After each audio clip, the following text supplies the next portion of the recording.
I sued my own mom for emotional distress after she chose my bully's family over me. I got bullied throughout high school, and my mom did nothing because she was the bully's family's live-in housekeeper.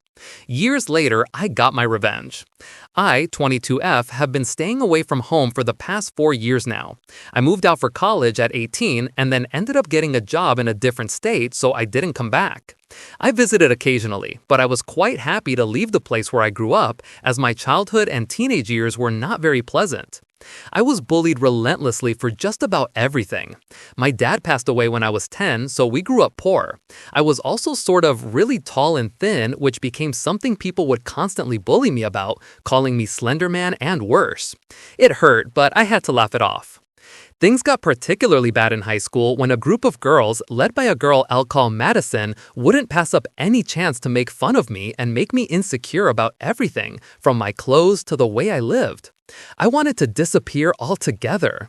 One time, these girls bullied me because the uniform skirt my mom had hand-sewn for me was visibly cheaper and stiffer than everyone else's designer skirts.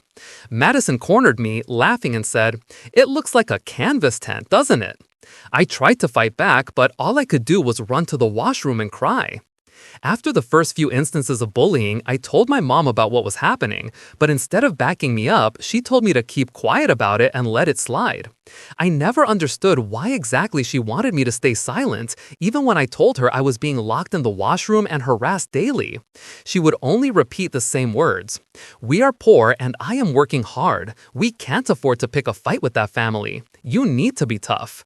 She literally forbade me from ever complaining, since it would inevitably lead to Madison's parents being involved, and she didn't want to entertain any of that drama. I felt a deep, wrenching confusion, but I also saw how hard she worked, so I eventually silenced myself. I left for college in another state, and that was a fresh start I desperately needed. People were a lot more mature, and nobody made fun of me anymore. I started a part-time job and finally felt secure. I was quite happy living away from home since it only reminded me of the bad times. Fast forward to a couple of days ago. I came back home for Christmas. I had warned my mother I was coming. She messaged me saying she was excited, but that she needed to share a life update. She wouldn't tell me what it was, just that it was a good thing for us. I was nervous, but excited. The moment I walked into the house, I realized something was wrong. My childhood home was subtly pristine, lavishly decorated, and huge. My mother met me at the door and smiled a forced, strained smile. I asked, "Whose house is this?" She just blindfolded me and walked me toward the living room, saying, "Surprise! I've been meaning to tell you." As she took the blindfold off, my stomach dropped. The girl standing before me, smiling with that same condescending smirk, was Madison, my high school bully. She was holding the arm of her father, a wealthy local real estate mogul. I could hear her dad talking about how nice it was to finally meet me, but my head was fuzzy.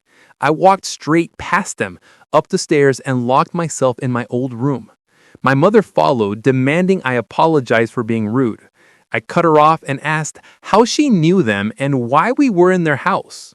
Her hesitance told me everything, but the truth was worse than I could have imagined. She admitted that she had been the live-in housekeeper for Madison's family since freshman year, right around the time I started getting bullied severely. Madison's mother had a chronic illness and needed constant care, and my mom was the only one they trusted. That job paid enough to keep me in school and fund our bills, and her biggest fear was losing it. It all made sense.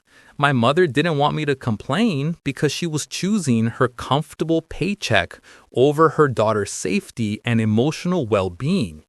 She chose to protect the people who were actively destroying my mental health. I told her that she chose a toxic job over being my mother, and I could never forgive her for that ultimate betrayal. She tried to defend it, saying she did it for my financial future, but I just screamed at her to leave. The more I sat there, the angrier I got about the years of crying myself to sleep in that very bed. I finally reached my breaking point. I called the cops and tried to report her for negligence and abuse. They advised me to hire a family lawyer for an emotional distress lawsuit. I did something far more satisfying. I checked into a hotel, contacted a lawyer immediately, and decided to sue her. I've managed to secure remote work and I'm staying with a college friend. My mother was notified of the lawsuit this morning. She called me screaming about how I was an ungrateful brat and that she did her best. I told her, "Your best involved letting me get emotionally abused so you could clean your abuser's house and stay comfortable. I want compensation." I'm seeking a massive settlement for emotional distress and negligence during my high school years. I know it's a difficult case to win, but I'm determined. My lawyer is focusing on the documentation of the bullying incidents and my mother's active suppression of my complaints, tying it directly to her financial gain from the bully's family. The money she earns while allowing me to suffer will be my leverage. Madison, the bully, showed up at my friend's apartment. My mother sent her as a messenger of peace. It was awkward. Madison delivered a half-hearted apology, saying she was immature and wanted me to forgive her and, by extension, my mother. I told her I accepted the apology, but that my mother was a different matter. Then, Madison's entitled personality returned. She scoffed and said, "You're just jealous that your mom got paid well enough to put you through college. My dad gave her a huge bonus every year specifically to keep her mouth shut when you were crying to her. You should be thanking her for the sacrifices." Bingo. She just confirmed the active collusion and the financial compensation tied to her silence. I immediately called my lawyer and relayed the exact conversation.